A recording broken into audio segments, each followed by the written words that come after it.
جو ایمان کے منافی ہیں۔ اصل میں جو ریاکار ہے نا، اس کی مثال ایسی ہے کہ وہ ایسا کپڑے پہنے جس کے نیچے سے سب کچھ نظر آ رہا ہے۔ تو جو دکھاوے والا کام ہے وہ انسان کی اصلیت کو ظاہر کرتا ہے کہ وہ اندر سے کیا ہے۔ اب اس نے ظاہری طور پر سب کچھ کیا، جو ہی کسی نے کچھ بات کہہ دی تو وہ غضبناک ہو گیا۔ جو اللہ کے لیے دیتا ہے تو اس پر کچھ بھی گزر جائے وہ منہ سے ایک لفظ بھی نہیں نکالتا، لیکن جو لوگوں کو دکھانے کے لیے نیکی کرتا ہے اور کوئی کچھ کہہ دے تو وہ فوراً پٹاری کھول دیتا ہے کہ میں نے تو یہ بھی کیا تھا اور یہ بھی کیا تھا، یہ ہوتا کیوں ہے؟ ایمان کی کمزوری کی وجہ سے۔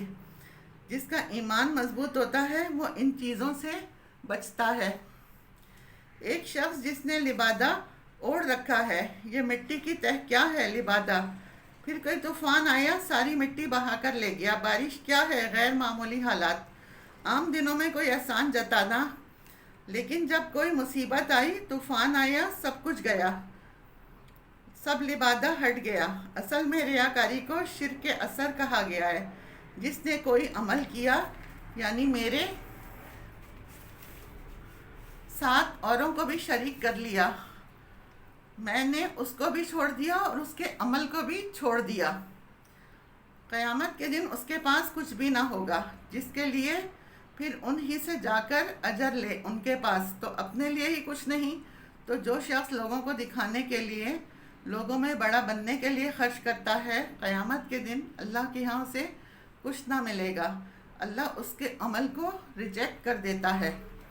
وَمَثَلُ الَّذِينَ، اس کے برعکس مثال ان لوگوں کی، يُنْفِقُونَ أَمْوَالَهُمْ، جو خرچ کرتے ہیں اپنے مالوں کو، ابتغاء مرضات اللہ، اللہ کی رضامندی چاہنے کے لیے، کوئی اور نیت نہیں، نہ کسی پر احسان جتانا، نہ دکھ دینا، صرف اللہ کی خوشنودی مطلوب ہے۔ وَتَثْبِيتًا مِّنْ أَنفُسِهِمْ، اور اپنے دلوں کے اطمینان کے لیے، یعنی دل کے اطمینان کے ساتھ خرچ کرتے ہیں، مجبوراً خرچ نہیں کرتے، اور اپنے دل کو اطمینان پر قائم رکھنے کے لیے اس لیے ان کی مثال دی گئی۔ یہاں مخلصین کی مثال دی گئی ہے کہ مخلصین کا خرچ کرنا ایسا ہے کہ وہ اللہ کی رضا چاہتے ہیں، دکھاوا نہیں چاہتے، صرف اللہ کو خوش کرنا انہیں مطلوب ہوتا ہے۔ مال خرچ کرنے کے پیچھے ان کی خواہش اور نیت کیا تھی کہ ہمارا رب خوش ہو جائے، اور کچھ بھی نہیں۔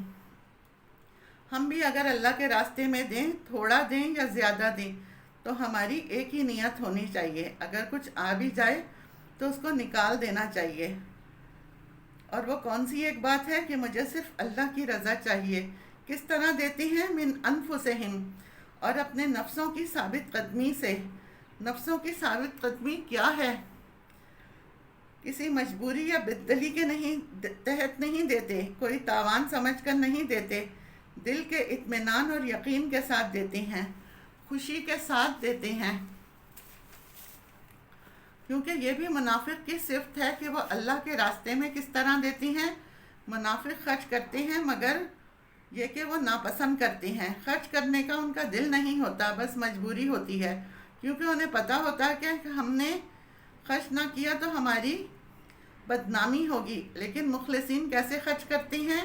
ایک طرف اللہ کی رضامندی چاہیے ہوتی ہے ان کو، اور دوسری طرف دل کی رضامندی اطمینان کے ساتھ۔ کمثل حبۃ، اس کی مثال ایک باغ کی طرح ہے، بربوۃ، وہ ایک اونچی جگہ، ٹیلے پر ہے یا پہاڑی پر واقع ہے۔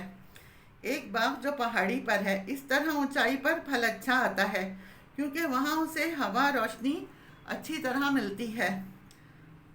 ادا بہا وابل، پہنچی اس کو تیز بارش، شدید بارش، فآتت اکلہا ضعفین، تو لایا وہ باغ اپنے دگنے پھل، فإن لم یصبھا وابل، پھر اگر اسے تیز بارش نہ بھی پہنچے، فتل، تو پھواری اس کے لیے کافی ہوگی، چونکہ جگہ اچھی تھی، مٹی بھی اچھی تھی، تھوڑی پھواری اس کے لیے کافی ہو گئی۔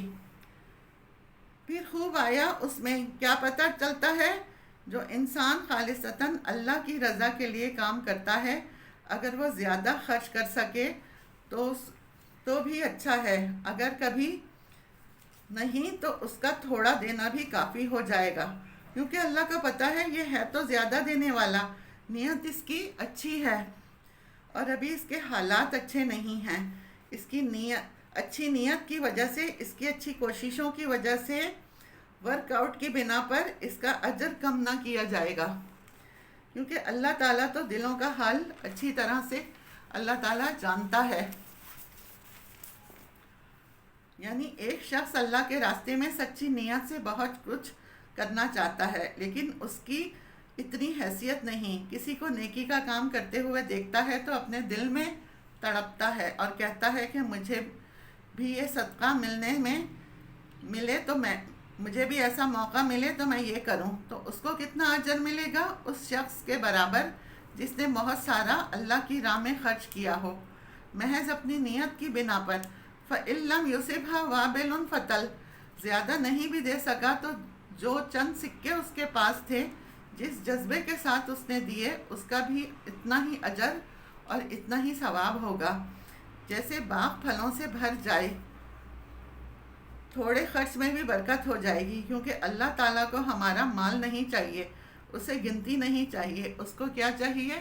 اسے اخلاص چاہیے کہ ہم کس جذبے کے ساتھ، کس شوق کے ساتھ، کس نیت اور ارادے کے ساتھ خرچ کر رہے ہیں.